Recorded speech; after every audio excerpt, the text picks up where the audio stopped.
Bismillahirrahmanirrahim. Assalamualaikum warahmatullahi wabarakatuh. Di video kali ini admin kembali berbagi informasi terkait PP turunan daripada Undang-Undang Aparatur Sipil Negara tahun 2023. Di mana di sini terkait adanya informasi, teman-teman ya, informasi penghapusan istilah kontrak dalam P3K. Jadi silahkan disimak saja videonya dengan baik, jangan di skip agar tidak salah dalam memahami informasi yang admin bagikan ini. Jika ada suara-suara berisik, mohon diabaikan saja rekan-rekan ya. Oke, tanpa berlama-lama kita lanjut saja ke info intinya. Persatuan Guru Republik Indonesia atau PGRI, peraturan pemerintah turunan Undang-Undang ASN sebaiknya, nah ini teman-teman ya, sebaiknya menghilangkan sistem kontrak P3K. Admin yakin teman-teman yang lagi menonton video ini, baik yang sudah lulus maupun yang sementara dalam proses, insya Allah pasti mendukung apa yang menjadi permintaan dari Persatuan Guru Republik Indonesia ini. Nah, ini informasinya 27 Oktober teman-teman ya, atau kemarin. Ketua Umum Aparatur Sipil Negara P3K 2022 Provinsi Riau, dalam hal ini Bapak Eko Wibowo, kembali menyuarakan ketimpangan kesejahteraan di antara aparatur sipil negara. Menurut Eko, ada gap yang nyata antara PNS dan P3K, padahal keduanya berstatus ASN. Pemerintah belum mengatur kesejahteraan P3K setara PNS. Ini memang belum teman-teman ya, masih dalam proses sebenarnya. Sampai saat ini, kesejahteraan PNS masih mendapat perhatian lebih dari pemerintah dibandingkan P3K. Padahal kami ini sama-sama aparatur sipil negara. Dia menyampaikan guru P3K bukan hanya lulusan S1, tetapi banyak yang S2. Sayangnya, golongan 9 dengan gaji 2,9 jutaan. Seharusnya, kata Eko, guru dengan pendidikan S2 diberikan golongan lebih tinggi. Namun faktanya masih dimasukkan dalam golongan 9 atau setara 3A, sekalipun dia itu sudah S2. Teman-teman ya, golongannya tetap golongan 9, atau jika disetarakan dengan PNS, dia itu golongan 3A, teman-teman ya. Nah, di aparatur sipil negara PNS, kalau 3A itu yang admin tahu, kalau 3A itu untuk S1 sebenarnya, teman-teman ya. Itu yang admin tahu. Pemerintah pusat juga pemerintah pusat jangan ada diskriminasi terhadap ASN P3K, karena kami sama-sama bekerja seperti PNS. Nah, ini memang harusnya tidak seperti itu ya, tidak ada istilah diskriminasi, teman-teman. Dia berharap dengan adanya Undang-Undang Aparatur Sipil Negara yang baru, ada perubahan signifikan untuk kesejahteraan PNS dan P3K. Karir ASN P3K seharusnya diatur lebih detail dalam regulasi turunannya. Ini kan sementara dalam pengerjaan, teman-teman ya. Katanya seharusnya diatur lebih detail dalam regulasi turunannya atau undang-undang pelaksana atau peraturan pemerintah turunan daripada undang-undang ASN ini. Kenaikan pangkat dan gaji harus diperjelas dalam PP tentang P3K biar tidak bias dalam implementasinya. Nah, ini teman-temannya, jadi katanya terkait kenaikan pangkat dan gaji harus diperjelas dalam peraturan pemerintah biar tidak bias dalam implementasinya. Peluang guru P3K menjadi kepala sekolah maupun dimutasi ke jabatan struktural seperti kepala bidan dan kepala dinas pendidikan harus diperjelas. Eko berharap pemerintah pusat benar-benar peduli kesejahteraan ASN P3K supaya sistem kontrak dihapuskan tahun ini. Nah, ini ada permintaan dari beliau.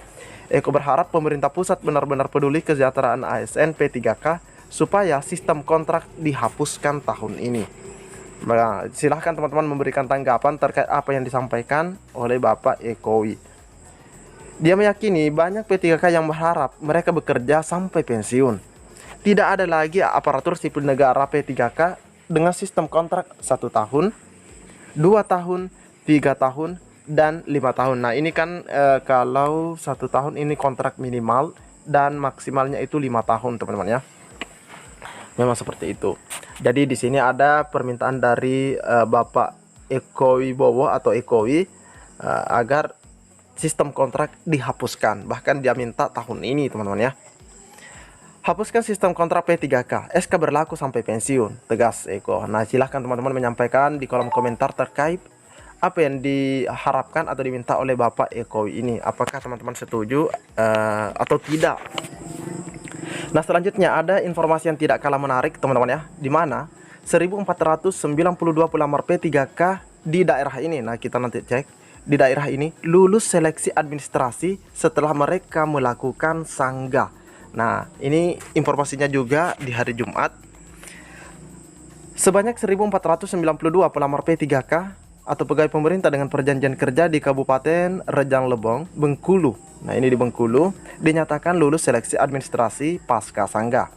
Adapun yang tidak lulus seleksi administrasi berjumlah 412 pelamar.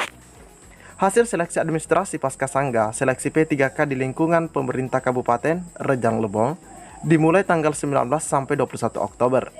Dari total pelamar sebanyak 1.904 orang yang memenuhi syarat. Sebanyak 1.492 orang dan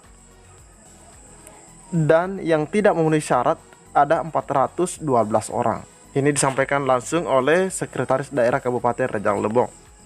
Yusra menjelaskan, pelamar yang dinyatakan MS terdiri dari formasi guru ada 600, tenaga kesehatan 395, teknis 497. Pelamar yang dinyatakan gagal adalah 412. Terdiri dari formasi guru ada 9, tenaga kesehatan 56 serta tenaga teknis 347. Yusran juga Ketua Panitia Seleksi Daerah P3K Rejang Lebong ini mengatakan, pelamar yang dinyatakan lulus seleksi administrasi pasca sanggah akan mengikuti kompetensi dengan menggunakan sistem komputer assisted test atau CAT milik BKN. Adapun jadwal pelaksanaan dan lokasi tes CAT akan disampaikan lebih lanjut melalui laman resmi pemerintah Kabupaten Rejang Lebong maupun media sosial BKPSDM Rejang Lebong. Nah, ini terkait pelaksanaan dan lokasi tesnya teman-teman ya. Jadi ini ada linknya. Nah, ini ada linknya untuk mengecek informasi selanjutnya terkait jadwal pelaksanaan dan lokasi tes CAT-nya. Yusra menjelaskan Kabupaten Rejang Lebong pada 2023 menerima kuota seleksi P3K dari pusat 685 formasi. Jumlah itu terbagi untuk guru 300, terus jabatan fungsional tenaga kesehatan 335 dan tenaga teknis 46. Dia menyatakan pelaksanaan seleksi P3K Kabupaten Rejang Lebong 2023 tidak dipungut biaya apapun, jelas ya. Ini semua sebenarnya se-Indonesia, tidak ada istilah pungutan lagi. Sebelumnya sampai batas akhir pendaftaran seleksi calon P3K di Kabupaten Rejang Lebong pada 11 Oktober 2023 diketahui jumlah pelamarnya mencapai 1.904 orang, di mana untuk guru 609, nakes 451 dan teknis 844. Cukup banyak ya untuk tenaga teknis.